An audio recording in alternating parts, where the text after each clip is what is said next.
It's Janice Saylor and my co-host, Simone Shepard, here with Out of the Hat. But this morning, this afternoon, or whenever you see this, Mike, cut that part out. Today, while we're here, we're not going to do Out of the Hat. We're bringing everything out of the hat, throwing the hat away, and we're going to show you all the beautiful pictures and things that she makes out of the hat. when I'm not playing with the hat. When she's not playing with the hat. So we're going to start off by just letting you see the beautiful work that she does. Please show them that first one. That was magnificent. Oh, you don't want to show that first? Okay, show whatever you want. Don't even pay attention to me. That's okay. We can start at the back if you want to. Start anywhere you want. Most people in the village by this point probably know that I press flowers, and I've been doing it for a long time. So I'm going to go way back and show you the first flower that I ever pressed. It is a pansy, and it's covered in contact paper, clear contact paper. What is that? What kind of flower? It's a pansy. Oh. I know it looks a little faded. No, but that... the date on here is 5/31/78. Wow. I don't even have a husband that long. And the reason I did that is what got me started pressing flowers, because that's the date of my Auntie Doris's birthday. Okay. And on Auntie Doris's birthday, we would all go out and pick primroses and send them to her. She lived in London where there were no primroses, and she loved them. So we would do this. Mom would wrap them up with wet cotton and stuff, and back in those days we had, the post office was really fast, and the primroses would actually get there and still look like primroses. But I was now in America, and there was no way. I had these beautiful pansies in my garden. I had never seen pansies this large, and I wanted to send them, and I didn't know how. So I started to experiment. And I remembered that my next door neighbor, her children had been to summer camp, and they had taken little maple seedlings, you know, the little ones that's not maple, it's sycamore. They spin when they come down. And they had smothered them in Elmer's glue, which dried clear and hard, and it preserved them. She had this thing cut out. It was on a refrigerator for years. And so I thought, okay, the lesson there was that things deteriorate because of the bugs in the air. And I thought, okay, if I could get it so that I can get rid of all the air, maybe, just maybe, these pansies would make it to England. Wow, so I made a card with 3 pansies on it. I got the clear contact paper and squished all the air out. But I did one for myself because I wanted to know what she was going to get. Because as far as I knew, it could be brown mush by the time it got there, right? But no, it was still pansies. And so what did you use on top of that? What kind of paper is that? That, on top of it, is clear contact paper. It's sticky on one side. You use it for shelf drawer, you know, covering and stuff. I never really knew they had clear. It comes in clear. And once I'd done that, I started to play with them. And this one is also, this is covered in clear plastic, but this is one of the first things I did. I'm turning it so that the light doesn't catch the glare. But it's a very, very simple thing with what I had in the garden at the time. So this, you always had to grow these flowers, and you knew that you had to do this in order to get like a collage of different flowers. Yes. Yes, I've got here is a couple of violet leaves and 3 little oxalis. Did you know all the names of all the flowers? No, not back then. No. So how did you start? How did you learn them? Just by doing it? By doing it and buying them and buying seeds and stuff. But I very soon found that the contact, I mean, it's not easy because it creates static. So the flowers jump up to meet it. I had several disasters, but there are no failures. I don't believe in failures because with every failure you learn something. And that's for sure. So I started, what is that? That's for sure. Or you don't. Or you don't, yes. Or you just, if anything else, you learn not to do that again. Right. So I started to play around with how to dry them without the contact paper. To actually dry them first and then glue them. And But how do you dry them? What do you mean you dry them? I dry them, I go press to the garden. I press them. Oh, okay. I used to use a little press with the screws. Everybody's seen the little flower press, but I very quickly got beyond the little flower press. At one time I had 5 industrial size flower presses. Yeah, I know, you go all out. You don't stay small. But they became too heavy to lift. Now, It's okay, it's okay. it's okay, yours is on the floor too. I don't want to. Now I just use stacks of newspaper. It's much easier, and I put something flat in between every 4 or 5 inches to keep everything flat, because that's one of the secrets of pressing flowers. You've got to have a flat surface, top and bottom, lots of newspaper in between the layers, and lots of weight on top. That's Now, basically it. the print doesn't come off when you're pressing them like that from the newspaper? Once in a while, the moisture from the flower as it soaks into the paper, will take some of the color with it, and you can get some really interesting impressions on the paper. But that's not what I'm aiming for. Okay. Okay. Although there have been times when I wished I'd saved the one with the lilies, because the lilies looked terrible, but the paper was quite fascinating. I was pissed when it happened, because it was a wedding bouquet. Oh, okay. And I needed to put these in an arrangement, and it wasn't going well. But I was just playing with greeting cards and bookmarks and simple things, and people were getting to know about it. And one day, I was outside talking to a neighbor, and I said, I can't chat long. This was in Radburn. We've all heard of Radburn, because we have Radburn rules. I actually lived there at the time, and the houses were just like this. You go in the kitchen door and the front door, nobody ever comes to. But our driveways were connected and everything, just the same kind of format, but double-decker houses. So I was talking to my neighbor. I said, I can't chat today. I have to go shopping for a wedding present. It was connected to my husband's school friend's children, this wedding. So I had no... Your husband's girlfriend's children? Boyfriend, his school friend. Oh, okay. School friend, yeah. And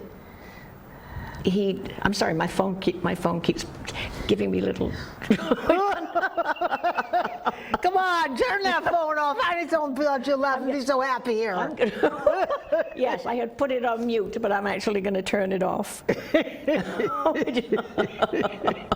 Don't interrupt. I'm sorry, our whoever show. you are, I'm very sorry, but I can't have you shaking me up. Okay, just very distracting. I know. So anyway, we were talking. I said, I need to go get a wedding present. I have no idea what to get these people, because I have no clue. I've never met them. I don't know anything about them. So she said, well, you have your flowers. I said, yes. She said, well, she had seen a wedding invitation framed with quilling.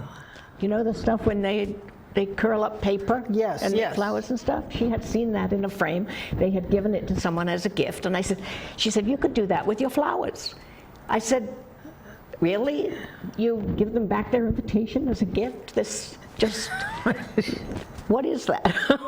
She said, yes, it would be beautiful. It would make a wonderful keepsake. So, Right. And I thought, you know what? I'll give it a try. If I don't like it, I can still go out and buy a toaster. So I did, and it came out beautiful. It was lovely. And it just so happens that yesterday, that couple celebrated their 45th wedding anniversary. Wow, 45 years. 45 years ago, that was. With one person. Yeah. Yes. Well, my sister just celebrated her 60th wedding anniversary, and that I God just bless her. cannot imagine. Every woman I know is shaking their head now. But that started something, because it just so happened that a few weeks later, I had shown it to my neighbor before I sent it, and a few weeks later she got invited to a wedding, and she brought the invitation down and said, "Would you do for me what you do for those people?" So she said, "I'll pay you," and I thought, "Oh, I can do that." Yes. So I did, and it actually took off. Like, Now it was like they're like rolled up? no, I didn't roll up. Oh, so I it did was- it with my flowers. Okay. And Do you have something to show that? I do. This is an older one. Let's turn it so you get the light here. Yeah, it's hard to get it. You can't really see because that's... Here we go. That's better. You can It's see an the- invitation yeah. in the middle, and there are flowers, Yeah, and it's in a frame. I should have brought a brighter one. they're really beautiful. And they last Yeah, forever. and they last forever. I mean, they may lose some of their color, but they last forever. So That is these, really pretty. I have done thousands of them. They are all over the world. This is a record, because a few weeks later, somebody sent me an invitation that looked very familiar, and I thought, as beautiful as these are, nobody needs two. So I had to make a couple of phone calls and check and make sure it wasn't the same wedding. And because of that, and I didn't want to go through that again, I started writing down just the last names and the date, and just so I could refer back to it if that came up again. And this is a record of all the invitations that I've framed. I want you to notice this. My friend Simone here, next to the loudmouth Janice, her writing is dainty. Her writing is like a little church mouse. And see, that's why we get along, because we're opposites. are so opposite. That's right. And you have all these records, don't you? Yeah. Oh my goodness, look at, I can't even read it, it's so small. Yes, but there's over 3,000 names in here. And don't you put them in the computer? I'm not going to go. I didn't have a computer 45 years ago. But you don't want to keep track of them now to see if any of those people? No? No, I don't have time to go No. tracking on the Okay, I online understand that. to see if these people are still married. Yeah. I don't want to know. Yeah, that's what, probably. I wanted like a percentage of people that are still together. Right, right. So anyway, long before I'd done this, I was doing calligraphy. Okay. In school, when in England there was something called the 11 plus, which was a test that you took when you were 10, and that decided what school you went to from that point on. There was a more technical side, that the everyday stuff, and then there was the academic side. They were totally different schools. So you took this test, and then you moved up from grade school up. It's different from elementary. I'm trying to put the two together here, the English versus the American. But as the graduating class got to pick a book from the library that was being dismissed because they had new books coming in. I went to a very small school. It was attached to a church, and the library was a china cabinet. So every year when new books came in, they had to get rid of some, and I got to choose something. And for whatever reason, at 10 years old, I picked Bertie Rook's calligraphy workbook, and I started to play with it. And at first, I started with the Old English. This is the stuff that, the New York Times kind of Old English. And for a long time, I sold calligraphy in a mat like this, all kinds of sayings, but just put in a mat, and that would be my display, just the calligraphy. And I was doing very well. And So they you learned how to do that in school? No, I taught myself how to do it from Bertie Rook's workbook. Well, I wanted you to bring that out because that's very important. Right. Well, no, they didn't teach any of this in school. No, I know. Anything you really taught yourself. Yes. Yeah. And then you don't have to listen to anybody. No. That's really beautiful. Do you see what it says? God, grant me the serenity to accept the things I cannot change, the courage to change the things I can, and the wisdom to know the difference. Yes. That should be in everybody's bedroom. Yes. Or in their bathroom. There's another one, too, that is sometimes called the codependence prayer. It's, God grant me the serenity to accept the people I cannot change. No, that's true. Okay? Courage to change the one person I can, and the wisdom to know that person is me. Oh, she's so smart. I can't even stand her. And she's nice and sweet and everything. Okay, so I was doing this, and then one day somebody said, could you do this? They brought in this simple saying and said, this saying, just as you go through life, take time to smell the flowers. And she said, could you do this and just put some of your flowers on it? I said, sure, I can do that. So I did. Now, if you see all this, you have some branches of flowers. Can you explain a little bit what you have on here? Because that's really beautiful. Here, well, I've got, these are just little wildflowers here. This, okay, Gora, this is a wild strawberry, larkspur, pansy, maidenhair fern, just. Now, do you grow this all now now that you live here and you have your own place to grow things? I grow things, but apparently I have a smorgasbord for the neighboring animals and livestock things. I'm having a lot of trouble keeping them off my garden. So now what do you do if you want to mix things and they're eating, because they ate all my roses and everything? Yes. I'm keeping a lot of stuff on my patio.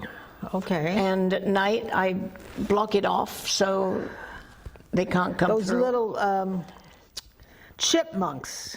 Oh, the chipmunks are little devils. Oh, I Yes, don't even know if the one I left went my out one house. day, all my pansies were gone. And there was this little chipmunk sitting there like, Yeah, one came into the greenery room, and I don't even know where it is. If it's still there, if it left, I can't find it. I left the door open, but no, they've even eaten through the rubber on the bottom of my garage door. Yes, So yes. they have this little hole that they can come and go as whenever they please. Now I wanted to ask you also: are there some flowers that grow and are better for pressing than others? I mean, could you do roses and stuff like that? Oh, yes, Okay. yes.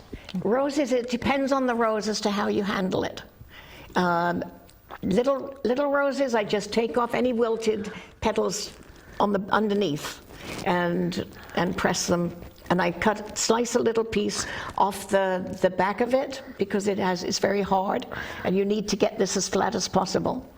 So, but the big roses, I take apart and then put them back together later. So where have you been selling this stuff? Tell people, like, if they really want to get, I'm sure they want to get some, or at least see your shows. Where do they go? I do most of the shows that are here, but I belong to the Artist Guild down in Island Heights, the Toms River Artist Community, which is known as TRAC, that's down on 40th and Washington, down in Toms River. Down there, okay. But I also picked up a wholesale customer for the prints at ING Nursery. She just opened a flowery kind of gift shop. Did you have anyone? They can go online. I have an Etsy shop, Simone's Garden. Simone's what? Garden. Simone's Garden. That's because I'm deaf. She's talking up. Simone. Yes. Oh, I forgot what I wanted to ask you. They can go to your Etsy shop. If they request certain flowers, or do you suggest to them? I know I have a couple of yours on the wall, and one says breathe. That was the first thing you gave me, breathe. Yes. You needed that. Still do. But I mean, you have some other ones. What do you think makes the most beautiful? Because I see these have red in them, and those they're kind of muted, Yes, the color. this one is muted, this one. Because the next step was, I had a gift shop in Fairlawn by this time. I'm going to hold these up and see the difference. Can you see the difference? Yes. Oh, well, Yeah, the difference was one was upside down. but can you see the difference that one is more muted and one is brighter? They're really beautiful. Yeah. And these are prints. What you're looking at is a print. Well, you don't have to tell them. But they can buy, that was the next thing, they can get prints from you that are cheaper or no? Okay, if I already have a print, yes, it's cheaper. But I cannot make a print without an original. Oh, so that's if they right. want, excuse me, if they want a print, I have to make an original first, which, Yeah. yes. But these are really beautiful. But then one day when the store, somebody came in and asked, I didn't have anything that was appropriate. And I said, well, sit. I had this big table because I did a lot of wedding stuff, and I had 18 catalogs for people to choose their wedding invitation from. But I said, come and sit down and tell me what the situation is. And I believe it was a medical issue that this doctor had been particularly wonderful, and she wanted to do something to thank him. And I said, okay, well, give me a few days and let me see what I can come up with. And I went through, I have a couple of quotation books from, the year dot, and I couldn't find what I was looking for, so I said, okay. And I wrote something, and this is what I wrote. That once in a while, someone we meet does something so wonderful that you don't know how to thank them. Words don't seem enough. Nothing we could say is going to tell them how much we appreciate what they've done. You are one of these special people, and people like you make a difference in this world. Thank you for all your kindness. It will never be forgotten. Well, see, now that's so personalized, and I think that they would be thrilled to get something especially like a doctor. Right. Or a close friend. Well, yeah, a close friend too. Yeah. All right, what else you got there? Okay, so this is just another poem I wrote. I think we need to move forward because we're going. Okay, so the next This is thing. another brighter one. Yes. But then, back in 2010, was it? Let me look at the date on here. Oh, this one is from 15, but it was 2010. I came up with this. I was doing so many of the invitations that I didn't have time to do anything else. And a lot of people were saying, well, it's too expensive. I don't want to pay that much. So I had now gotten the laser technology had come in and was giving me these beautiful prints. So I came up with a printed version. And this is not flowers? Nope. Well, what are those things there? Well, what I did. No, that's beautiful. Yeah, I did the design on a flat piece of paper, and then with an X-Acto knife, I cut around the flowers in the corner. So you take out, this is just my insert telling you to do that. And then you take this out and you can put in any photograph or invitation or a greeting card or whatever you want to put in the frame. Because it does two things. First of all, it makes it beautiful. Secondly, it doesn't matter what size this is. Because I've cut the flowers so that it'll take a wide variety of sizes. Okay. And you don't need to custom frame it. You don't need a custom mat. This will take all sizes. It comes in, Listen, in between small ones and big ones. In between you making it, did you ever think of teaching a class? Oh, I've taught lots of classes. Would you? I still teach classes. I've got one coming up in Toms River in the fall. Well, advertise it, not this, you don't have to do it this minute, but tell people where it is they might like to come and take these classes. I try to do that, but when the last time I was doing something in Toms River, I put it on Facebook, and they took it down and I think it was because it wasn't in the village. It wasn't a village event. So I'll have to work on that. Okay. Yeah. But no, these work for a wedding picture or whatever you want to put in there. And I took this to the National Stationery Show in New York at the Jacob Javits Center, and it got to the final round of the best new products, which was, I was there with Regency and Macassar and all these fabulous things. I was just such a tiny little fish in this huge ocean, and yet I managed to get to the final round. Didn't win any prizes, but it didn't matter. No, it didn't matter. I was so, I grew 6 inches, I think. But I wanted to just show them that big, yes, I'm beautiful- getting to that. Okay. Because the one thing that was holding me back was that this is not considered a craft. Why? Because I'm taking flowers and presenting them as flowers. And technically, a craft, you take something and you change it into something else.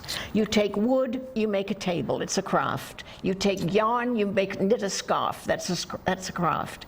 But I am taking flowers and presenting them as flowers. And there were some shows that I couldn't get into because I pressed flowers.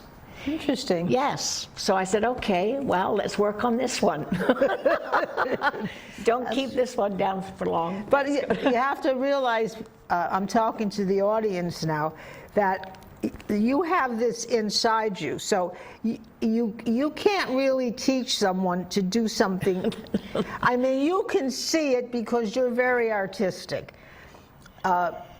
I don't know if I could see it. I used to, if I had patience and cleared my head, I could see something, because I used to paint. But this is like an artist. I mean, you see what you want to do, and each one is different. And oh yeah, there's never two people. I've done 4 invitations for one event, and I've made them as similar as possible, but no 2 flowers are the same. This is one of the miracles of nature, that you can have, 100 flowers and none of them are the same. It's like people. I mean, think how many millions of people there are, and we're never, you may find someone who looks like you, but they're not exactly the same. Right. That's So, true. yes, it doesn't matter how many I do. If it's real flowers, they're not going to be the same. But to overcome this blockage, I said, I need to make something with my flowers that is not flowers. And the first thing I did was a fish. I don't have a picture of the fish. It was huge, and it was too big to do. It was, someone wanted it for her boyfriend, who was a fisherman. Okay. And, can you make me a fish? I will do my best. And rainbow trout came out beautiful. But then I started to do a few other things, and this is always going to be one of my favorites. This is the angel. yeah, that's gorgeous. That's Yeah. really beautiful. Yes. And Now, this is different kind of all this is different flower petals. This really, you have to come and visit her just Okay. to see this. Yes, let me get the light it's right. There we go. Yeah, it's Because the magnificent. skirt is all larkspur petals. The wings are carnation. Her halo is bridal veil spirea. There are 14 different flowers represented here. And this hung in an art gallery, and it was like, yes, finally. Did this win a prize? They gave me a special award for this. Yeah, because that's Yes. magnificent. Yes, they gave me an award of angelic spirit. It didn't fit into any of their categories, so they made up one just for me. That's wonderful. But lately, I've had some great success. I came up with my little friend here, who is not rocking it all over the place, and he's got ribbons, and he Wonderful. got first place Oh my goodness, look in- at this. in his category in Ocean County. So he's now on to the state final. That's magnificent. Isn't he fun? Oh my goodness. And what kind of flowers are in here? Oh my goodness. Okay, most of this is larkspur. These are little daisies. Of course, he's chewing on linaria, which I made sure was edible. Well, I just want people to know it's not something you could just do. You could just say, I'm going to do it. You have to have talent to do this first. It's like a palette. You know where to start and you know how to finish it. Yes, but the one difference between this and a palette is that when you have paint, you can mix your colors, you can change your brush, you can make it work to your vision. I'm working with petals, and I have what I have. Yeah. So I look at the petals, and it's as if the petals have to tell me what they want to be. Well, they sure told you here, because this one is magnificent. It really is beautiful. His name is Mr. Scruffles. Mr. Scruffles? Yes, because I just was going to make a scruffy-looking dog. Mr. Scruffles, look at this. Is that gorgeous or what? Well, I guess we've sort of used up most of our time, but where can they, well, they can always get in touch with you. They can always get in touch with me. I'm in the book. She's in the book, people. And this is really beautiful. Some of these, if you want to just go visit her just to see what she has sometimes, can they come and call you and see? Yes, if I... Because you never really know what you need until you maybe see some of these things. Right. So I'm making a sales call now. Thank you. Let's go. But really, I've never seen anything like any of this. But I guess that's all time up for today, kid. So you see, when she got out of the hat, look what came out of the hat. What came out of the hat This today. came out of the hat. And we will come back and have the hat in the fall when it's a little cooler and we can move a little quicker. Yes. So I just want to say thank you for watching KLVW-TV. I'm Janice Saylor. And I'm Simona Shepherd. And I don't really have talent, so I'm just talk. Have a wonderful day. Bye-bye, everyone. Goodbye.